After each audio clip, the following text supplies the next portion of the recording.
lot of fights. We missed a lot of fights. Yeah. But, you know, they were all fight nights. I think we missed the UFC pay-per-view. 256, baby. Fuck everything else.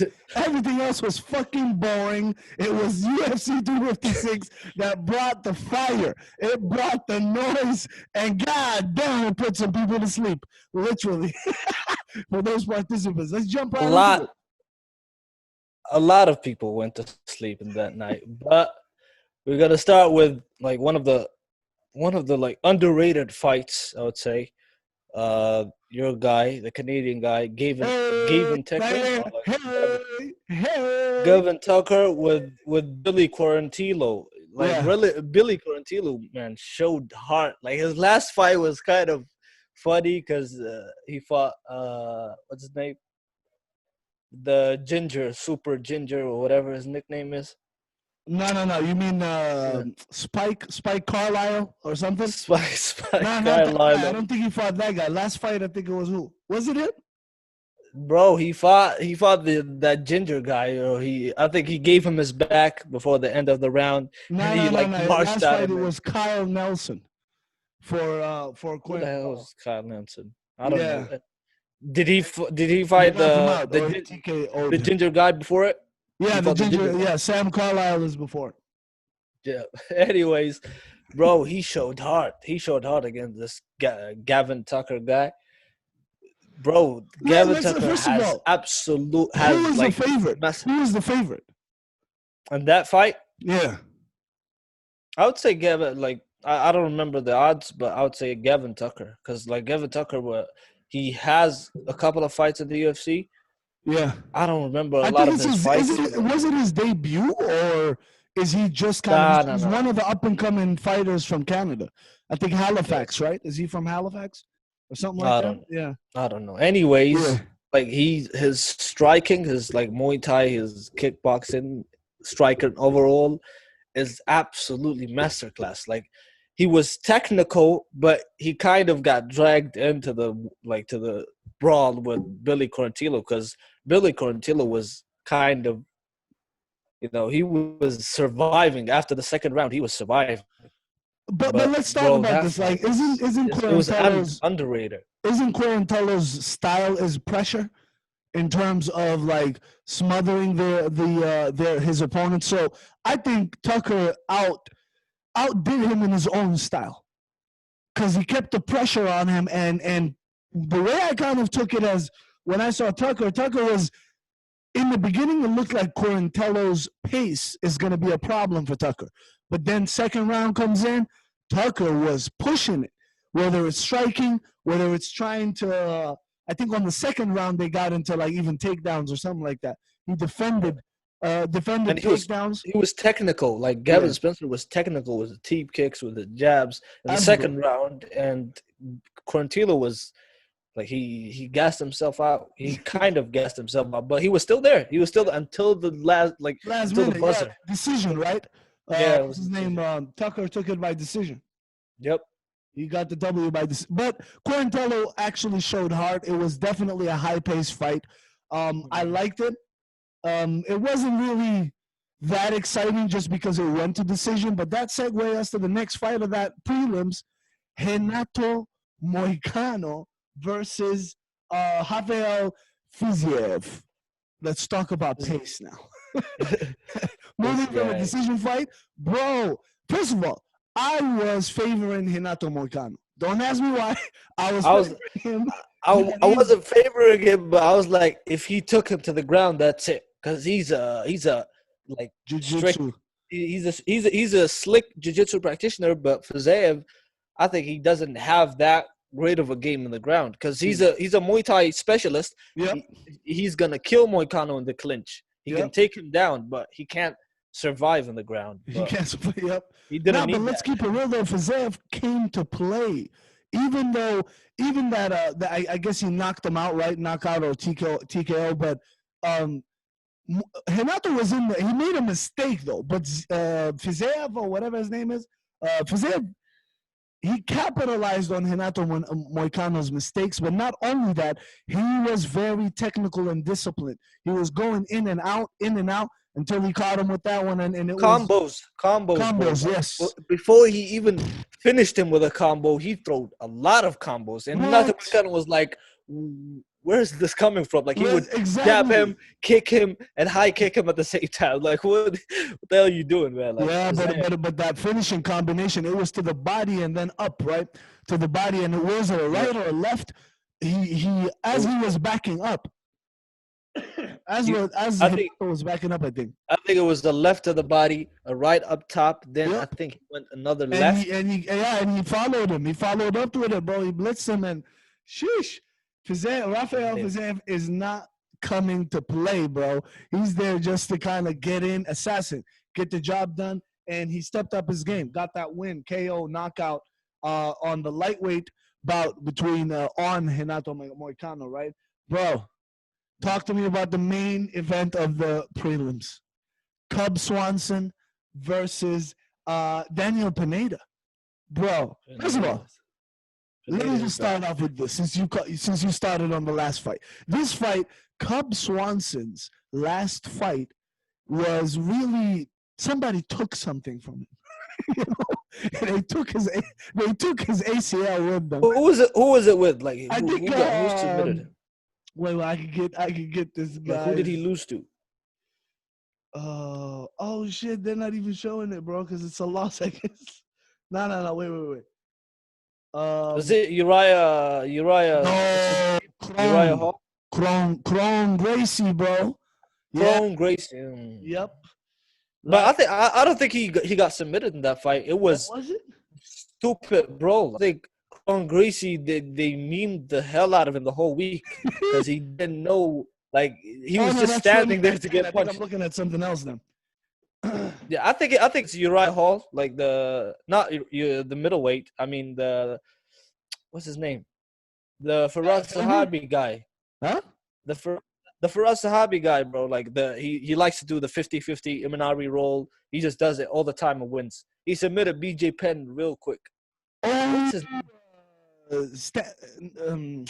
Something Hall. Sam Hagen? I know who you're talking about. Not Sandhagen. Sandhagen is a featherweight. Is he? Isn't he the one that submitted BJ Penn? Let's not roll out. It's all good. The point is, just to kind of bring it back, Cub Swanson's last fight was he got an injury, right? Where he tore his ACL in the submission. They got him. They took something away from him. So he was rehabilitating and kind of, I think this is his fight back, right? And in a way. After a layoff. Was that? After a layoff, exactly. After a layoff, yeah. But not only that, it's also him stopping a hype train, bro. Pineda was the touted prospect for like, oh, he's gonna come in and he's going to be a contender in the division, and Cub Swanson is like a barometer. It's like a test, bro. Oh my God, did Cub Swanson prove to be a test and a challenge for Pineda? And Pineda, I guess, found it the hard way, where he got knocked the fuck out. Yo, but Cub Swanson's kind of patience in this fight, I believe, got him the win. Where you saw that even though he got rocked in the beginning, Pineda was on point. Pineda was on him, and Cub Swanson weathered the storm, and he ended up landing that sweet shot. And you saw as soon as he knocked him, he was out. He fell down. Cub Swanson he looked at the ref like, yo. He didn't see it coming. He didn't see the shot coming because he threw. I think he threw a light left, a very light one. I think he blocked his peripheral and then came in with the right. Boom. He went down. The referee, he looked at the referee. Looked at him like, you better finish this fight. then he went down. Gave him a couple of hits, while Pineda was on the ground, and secured the win for this particular pay-per-view, UFC 251's prelim card, and what a comeback for Cub Swanson. I'm just saying, I can't wait to see him come back. He looked absolutely phenomenal, especially with his hand speed, crisp technique, and pretty much that gave him the actual W right here in this prelims fight, right? That segued us into the main card, bro. Talk to me. Main card opener. Junior Dos Santos Cigano versus Cyril Gane, or whatever his name is. Anybody trying to? We're still trying to figure Cyril Gane and all of that stuff out. But are you with us, bro? Looks like you're having some technical difficulties there. You're with me? Probably audio's gone. All right. I guess I'll take this one. Still there? Yeah, we can't hear you. Am I still there? Yeah, you're hearing out. Did you hear me about the opening for Junior Dos Santos, the main card opener? Talk to me about it. What was your thoughts on that fight? That was disappointing, man. Like, why? Junior Dos Santos was like coming back. I think it's kind of fair to say that he's not gonna win the title because there's a obviously Francis Ngannou didn't win the title yet, so no one will get it. Nobody's gonna get it. Ngannou, but man, don't shit on the guy's plans though, bro. But man, this Cyril Gane, this French guy, man, I was first of all, like, obviously he's a former kickboxer, so like his style, his kicks. Am I still there? Yep. Hello. Still Hello. audible. You're stuck on us, but we can hear you. Yeah, you're okay. Good. You're good. Anyways, this Cyril Gane guy, he's obviously a kickboxer. Bro, his style was sharp. That like in that fight, he was like he controlled Junior Dos Santos. He controlled his distance. He was like, but I kind of like at the moment when he threw that elbow and knocked him out, I was like, it's an illegal shot. It's controversial, but exactly because it was, bro. It wasn't just like to the back of the head. It was to the neck. If a guy kicks you in the neck, you go down. If a guy elbows you, just like Cyril Gane is like they compared him to Anthony Joshua because of his physique. Bro, not only physique, but he kind of looks like him in the face too, man. They look like big cousins or something, man. Honestly. But I'm with you on that one. And to all the listeners, just to set the scene, whoever didn't watch the pay-per-view yet. So the fight went on where on the second round, Cyril Gane actually threw an elbow, a left elbow, or was it a right elbow? No, it was a left elbow. But it was actually a combination that led to him posting Junior Dos Santos up against the cage, and then Junior looked away. Actually, because he was already rocked. So when he looked away, Cyril Gane hit him with an elbow, but it touched the ear. So anything that touches the ear, even if the rest is in the back, that's legal. That's a legal shot. So that's when he got hit, boom, dropped, and Cyril Gane got the W for that night. So controversial, but that's what I was just going to kind of clarify here and even kind of dive into it with you a little bit. Now, do you think, because this is my opinion, Junior Dos Santos kind of was looking at the elbow and then he gave him it's like a veteran move, right? If you have experience, you know that if I give them the back of my head, they won't be able to hit me. So he was actually trying to go away, tried to kind of cover himself, and then Cyril Gane is new, amateur, or like let's say he's a rookie. He's these little things about when you're in the middle of an exchange, you don't have that control yet of an MMA game. He clocked him with the elbow. Now the elbow is legal. I'm on that one. The elbow was definitely legal, right? But do you think he used his experience to try to kind of maybe set that trap to get Cyril Gane? I'm talking about JDS, of course, so he can get Cyril Gane maybe disqualified or even give himself a little bit of time to recover? I think he was staggered. Like, he was staggered. That's the reason that made him turn. But I don't think he wanted Cyril Gane to hit him in the back of the head, because who would do that, man? Like, no, not both wanted, of them are heavyweights. Actually, he was rocked. So for example, a fighter, you cannot knee a grounded fighter, right? You cannot kick a grounded fighter. So if a fighter drops to there, if you're trying to kick them or whatever, and in a scramble, they drop their knee, one knee means the fighter is grounded, right? So the experience kicks in when they will know, if I go down, they are not supposed to hit me. But if they do, it's going to be a win-win for them, because that fighter will be disqualified. And if they don't hit them, they're going to get a little bit of time to recover. You get what I mean? That's experience. It comes with, that's your Romero games. You know what I mean? Where they'll just put water on your body, so so you can get that extra few seconds. Right when they come back from a round, they'll be like, no, you got to wipe them down. Okay. So while they're wiping him down, he gets an extra few seconds. He gets hit in the leg. Oh, my balls! He gets 5 minutes. That's veteran. That's veteran fighting. You're not just fighting with your skills, but you're using the circumstances. That's why I'm saying JDS looked rocked, and he was looking for a way out, because he knew he couldn't turn around, face Cyril Gane face to face, and actually throw something. I think he was rocked, and he was trying to kind of a veteran move, his instincts. That's all I'm saying. I'm not saying he saw the elbow and he was like, let me give him my head so he can hit it.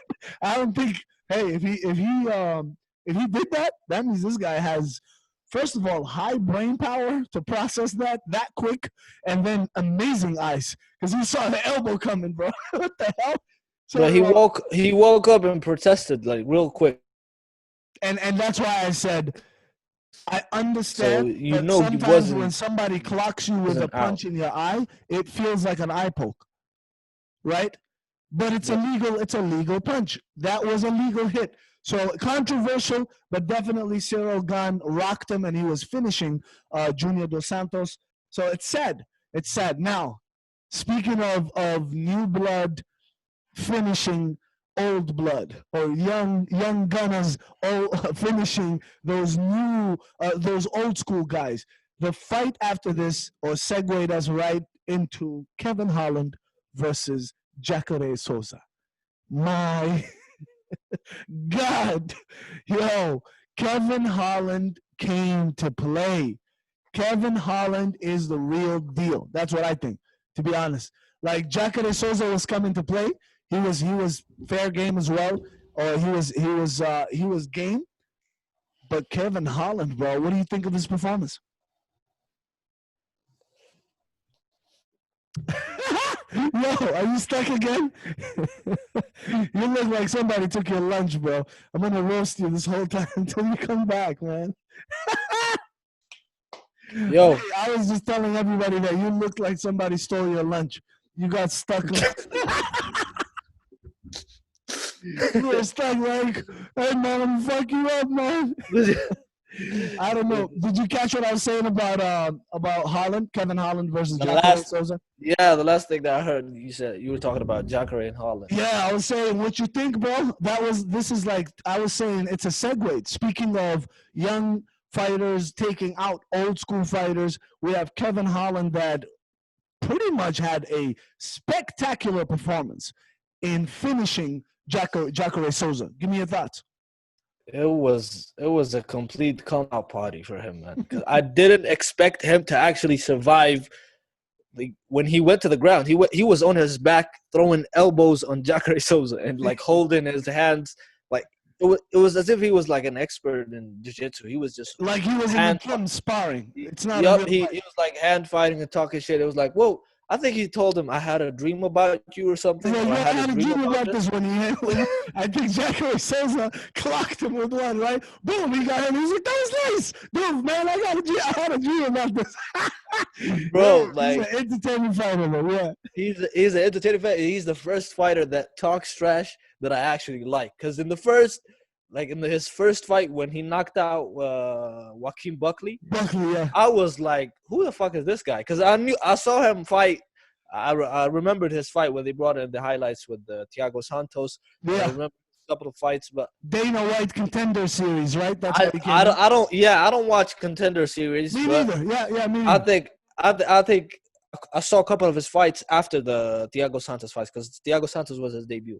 Anyways, I was like, with Joaquin Buckley, I was like, who the hell is this guy? But he backs it up, but he's kind of smart when he was Yeah. like wipe your booger and boom. it was like he knocked it's his, street fighting. What are you talking yeah. about? It's street fighting. It's like, hey, oh, he's distracting you. Bow. Like, look at this. Boom. And he has the skills and the reach. And he has kung fu. Yeah. Like he do kung fu. Like he's a kung fu I love it, bro. I love it. But let me ask you this. Do you think, because he did scramble, and it was an amazing finish. It was a finish off of his back. Jacare Souza pretty much took him down, was committed to that takedown, grabbed him by the leg. He was controlling him, and you can hear the refs, not the refs, the coaches were telling Kevin Holland, get out from under him. Get out from under him. Do not stay too long under Jacare, right? And this kid, bro, he pushed off Jacare with one hand and then swung his leg back to give himself leverage. And as he came back, he gave a motion where like, wow! Because he has the reach for it, man. Yep. Like, I don't think a lot of fighters and talk about knockout power from your back. What the fuck, bro? Definitely showed another level to the game. And all I'm gonna say is Kevin Holland is a hood fighter. Fuck this whole technical shit. There's nothing like, there's crisp, natural abilities in terms of boxing, kicking, and all of that. But bro, when he gets hot, he's fighting like he's in the street. Don't forget the kung fu. The kung fu, bro. But look at this. He punches people. He's talking shit. When they catch him good, he goes like, motherfucker, and he goes in. It looks like, bro, he's fighting with like street anger. It's like, hey man, we came from it. We fucking fucked up big ass niggas because you're angry, bro. That's like, just motherfucker. It's not a game right now, and that's how he approaches it. I see him as getting to a fight.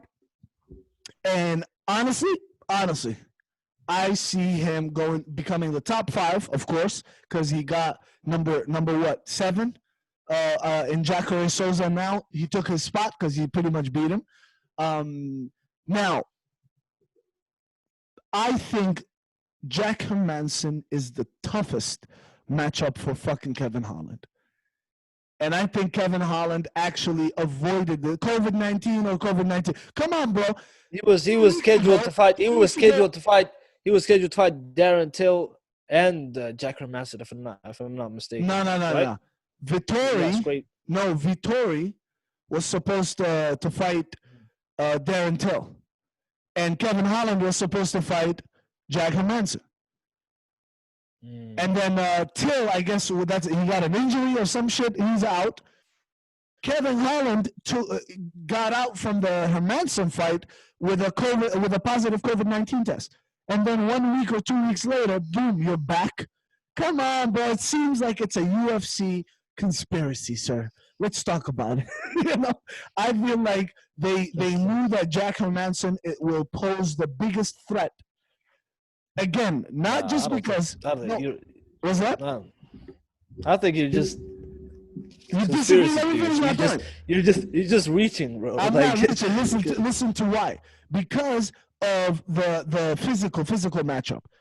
Jack Hermansson is almost lanky, tall, almost same height as Kevin Holland. Usually, that kind of will cause some kind of challenge in the grappling area.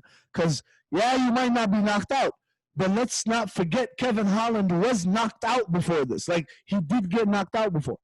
That's what we know from his record, right? So Jack Hermansson doesn't have a knockout power, but he can wrap you up on the floor. Jiu-jitsu guy, right? Grappling jiu-jitsu. I'm telling you, bro. He will get to the number 5 spot. He will fight Jack Hermansson. And to be honest, I'm not even like. I wouldn't be surprised if he fought Izzy. If he fights the champion, bro. Because remember, Kevin Holland is a champion from other local circuits and promotions.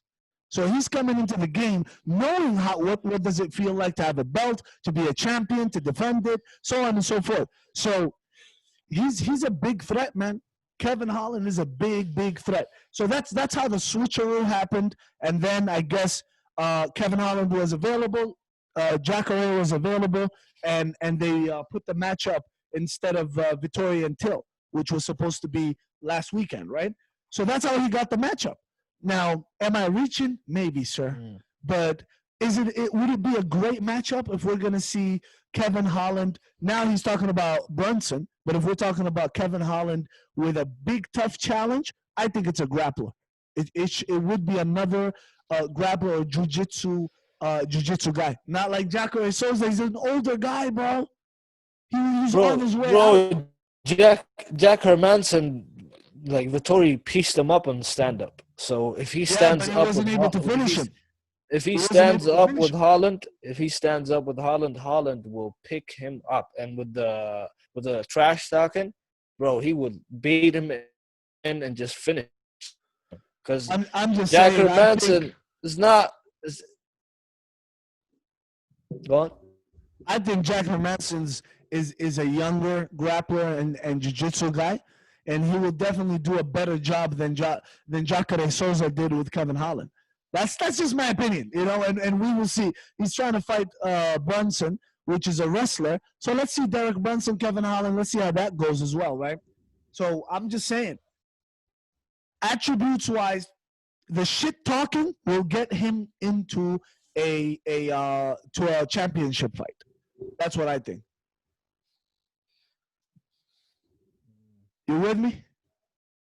I'm with you, but it's kind of a conspiracy, man. I think he's good. He's good for like marketing wise, and I think the UFC will just push him. He might fight Izzy same time next year, like maybe the end of the year. Next year, because he fought 5 times this year. So if he keeps it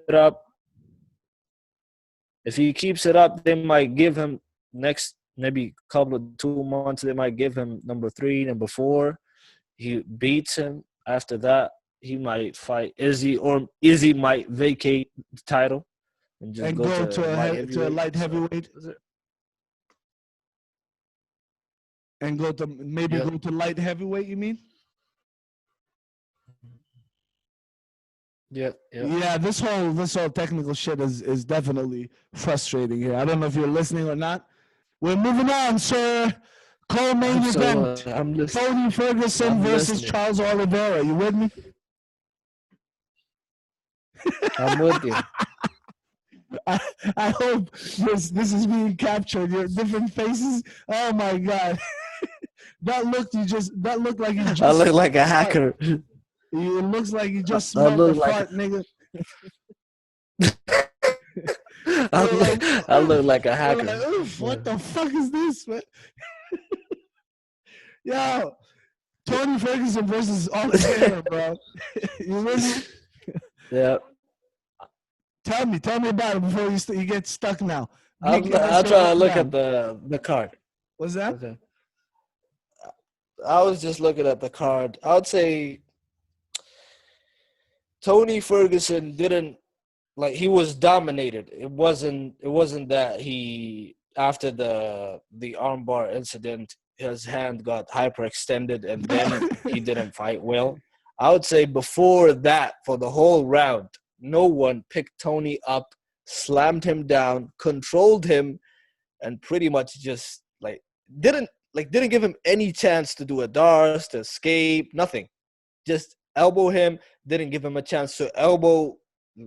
Like, Charles didn't give him a chance to elbow him from the bottom. Domination.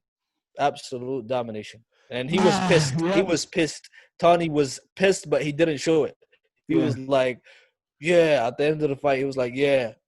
Like, he held his hand, they hugged and everything, but he was pissed, man. I think Khabib was right. No, I'm not going to lie. I was pissed, bro. I was like, what the fuck, man? Because I was hoping for a El Cucuy comeback, right? Like, I thought maybe the 2 weight cuts that for when he fought Justin Gaethje were what caused the issue. But he did it for himself. He did it. The 2 weight cuts. He did it, and that's it.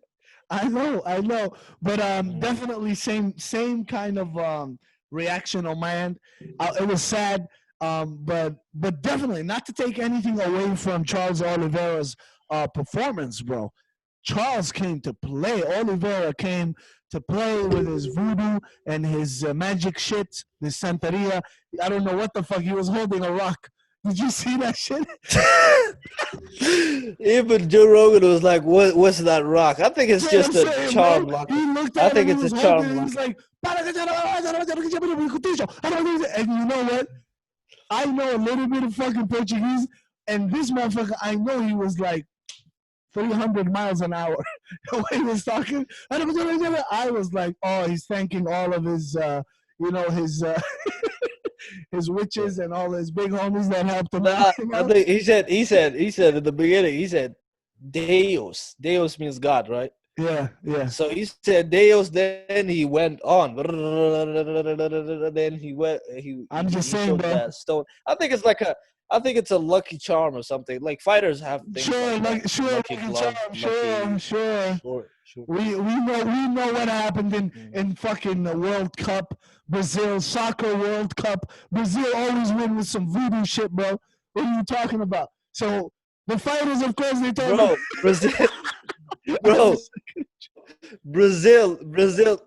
Brazil's World Cup. Germany won 7-1. Like they annihilated them. No voodoo helped them. You know why? Why? Because the Germans had a stronger magic and witchcraft that year. They got the update. They got the magic 2.0. It's just about voodoo now. Everything is about voodoo now. Well, I'm joking, but have you ever watched the Brazilian movie called City of God? Have you ever watched it? Watch City of God. Yeah, I saw a clip of it. I saw a clip of it. It was on Instagram. That shit was, bro. It was traumatizing. The way I think they caught a kid. They caught him in his foot, bro. Like what the fuck? That was like a 4-year-old or 5-year-old. They shot him in the foot. What I want to stress on is check what happened. They're all Brazilian, but with the voodoo shit, nigga. Check with the little gangster how he made a pact. Okay, am I still there? Drug dealer, fucking gangster in Brazil or wherever, and it was because of fucking voodoo, nigga. Watch that movie. That shit crazy. Anyways, bringing it back, man. Co-main event definitely was crazy. Amazing performance by Charles Oliveira. Complete domination. And what heart, what toughness did Tony Ferguson show in this fight, bro? Almost getting his arm fucking broken, and he's just timing it out, looking at the 10 seconds, survived, and still was able to get to the decision. So definitely a great co-main event. That leads us to the God of War.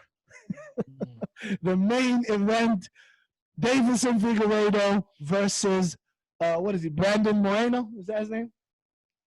Brandon Moreno. Mexicano. I am from Tijuana. I come to fight. I take UFC. You do everything UFC. And I come to fight and I will show him. I swear to God. I'm the first athlete and boxer and fighter from Tijuana, MMA. But we have Canelo. Canelo is, there's Mexicans in boxing. But yo, tell me this motherfucking Mexican warrior did not show heart and fucking was in there throughout the whole 5 rounds, bro, with Davison Figueiredo. And Davison Figueiredo did fucking start to decline, bro. All this whole he was almost out in the second or third round when he got hit. They both went down like almost face first. Like he almost got out, but then like I think they stumbled in the round. They were like, bro, the pace of that fight was so crazy that it might seem like they were stumbling, but no, it was Figueiredo tried to take down. That guy did takedown defense. And then switch and move to another. Bro, it was so fast that at one point Brandon Moreno defended a takedown and turned it into his own takedown and took Figueiredo down. Brandon Moreno, let me tell you something. He lost, or it's not lost, but a majority draw. Majority draw. Right? So, but his stock went up, bro. And in the rematch, Absolutely.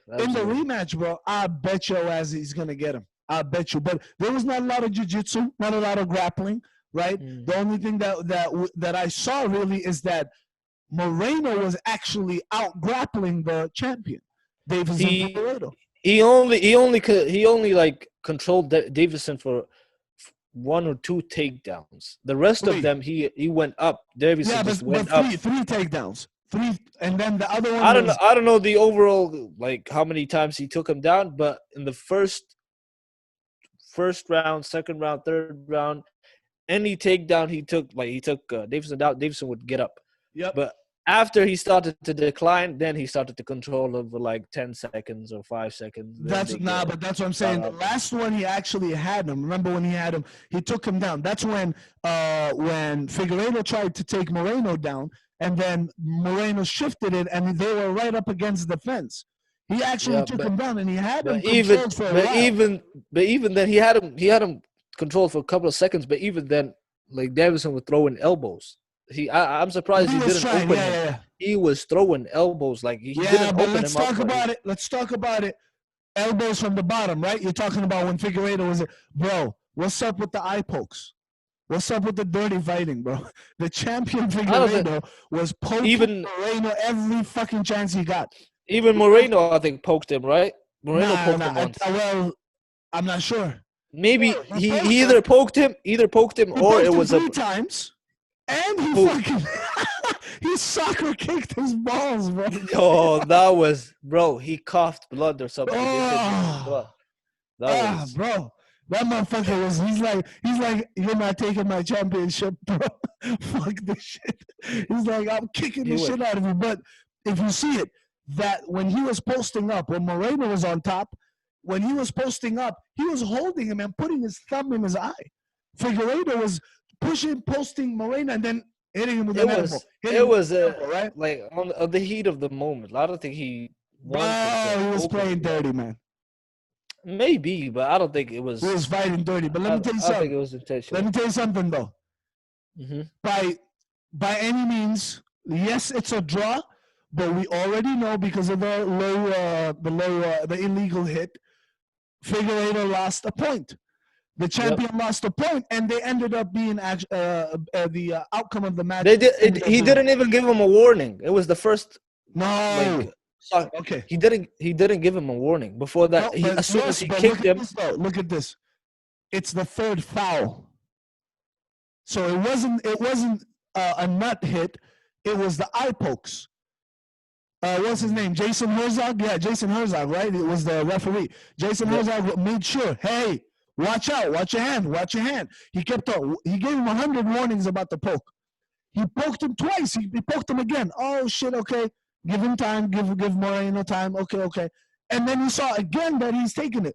If you see on the third round, when the round ended, Jason Herzog was walking right by Figueiredo, and he told him, cuidado. He's telling him cuidado, which is like be careful, right? In like Spanish or Portuguese.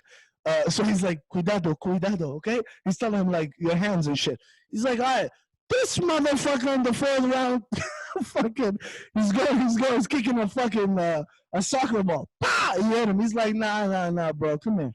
Let me talk to you for a second. This is crazy. He's like, this is your third foul. You poked him twice, and now you're kicking him? Come, man, we're taking 1 point. So he actually took from he's by the book. So if we're going by MMA rules, third foul, a point must be deducted, right? So that's what he did. He's smart. Jason Herzog is definitely handled it very well because he gave him multiple enough warnings. He fouled them twice. He fouled Moreno twice, and now third time, very blatant. Okay, he told him, I know it's by mistake, but it's 3 fouls. You're gonna get one point deducted. And honestly, if that point wasn't deducted, Figueiredo would have got the decision, split decision, right? You get what I mean? I don't think they should do the rematch because it's such a good fight. I think they should give another fighter a chance to get on the title and then get the rematch to like maybe get some pay-per-view buys or something. I think they should hit the iron while it's hot, baby. I think next year somewhere in Fight Island or Vegas. They didn't do it. They didn't do it with Joanna and Zhang Weili. So well, if you think about it, I get what you mean, but if you think about it, it was more of a business decision, right? Because again, Wei Li brings all of the Chinese market to the UFC. So they have a Chinese. That's why she's look. How long has it been since the Joanna fight? Wei Li didn't fight for a year and some change now, right? Like since Corona hit. kind of, yeah. Right. So she's gonna be very. I think the belt will change hands, man. She's being very careful of who she's fighting. Wei Li is definitely a beast, right? But I think there's a lot of those girls, and specifically Rose Namajunas, Thug Rose. She's right there, baby. She had her rematch with Andrade. She got the win back. I think the next fight is Rose versus Wei Li. But that's why I'm saying they didn't focus on that rematch. And if you remember, Joanna lost three times in a row or some shit like that before she got the Wei Li fight. It's a UFC. It's a political reason, like a business decision. That's really what I think. And honestly, who's left in the flyweight division? That is a big draw. Unless Figueiredo fights Henry Cejudo, there's nobody. You get what I mean? If Henry Cejudo comes back in terms of pay-per-view, in terms of buys, maybe you should fight Joseph Benavidez for the trilogy. Nah, come on, bro. He would bury him. Benavidez get a chance? He died, bro. He died twice. Like he would this third time he would bury him. Oh my god! But let me tell you something, man. I'm not gonna lie. This pay-per-view definitely was on fire. From early prelims to the main card, definitely was on fire. A lot of finishes, a lot of submissions, a lot of knockouts that we've never seen before. Knockouts from the back, from being on the ground. Sheesh. Yeah. Definitely the ending with the main event with Figueiredo versus Moreno did not disappoint. It was an all-out war. Absolutely, man. Like Moreno, he's the top fighter now. Like they can't just leave him around. He's gonna fight for the title, even if he doesn't get like the next title shot. He's gonna get the one after it because that's it. There you go. He's number one. That's what I mean, man. That's what I kind of wanted to say is that Moreno's gonna be a champion somehow, some way. But is it going to be a rematch with Davison or Figueiredo, or is it going to be the? And they said Figueiredo was in the hospital, like he had something in his stomach the previous night before the fight, until 2 a.m. or something. Hey, listen, let me tell you something. maybe he had Moreno broke. I think Moreno fractured his forearm, his left forearm, but he said that he was pulling it because he felt something in his shoulder, so he hyperextended it. Yeah, maybe it's his shoulder. You're jabbing like this, right? You twist it. It's a pop. So the harder you hit, you can actually pop your shoulder out of its socket or hyperextend it. So he probably was going hard, trying to jab Davison. And he probably hit it once, threw it the wrong way. Next thing you know, pop! Oh, motherfucker! I think he's just saying that to like throw other fighters off because he was holding his forearms, bro. The kicks of Davison were landing. Yes. They were landing, and he was. How can you block a kick from Figueiredo with one arm, with one forearm? I'm telling you, and he was holding it. He was favoring it. He was holding it. Every time he came close, he's like, motherfucker. He was reacting to every time Figueiredo adjusted his stance because that left kick to the body is the one I think that fucked up his arm because when he caught it, you see his arm became stationary. And then after a couple of exchanges, he threw it. I think the adrenaline rush kicked in and he didn't feel the pain. And he's like, fuck it. Let's go. We're going for gold. He's like, 50 G's, baby. Dana. Let's wrap this up, man. UFC 256. Davison Figueiredo versus Brandon Moreno did not disappoint. And for everybody that's joining in, thank you. Thank you, bro, for always sharing your advanced casual MMA expertise, MMA fan expertise. Thank And you, until sir. the next time, JEGANU in the building. JEGANU MMA. Peace. Some energy on that shit next time, boy.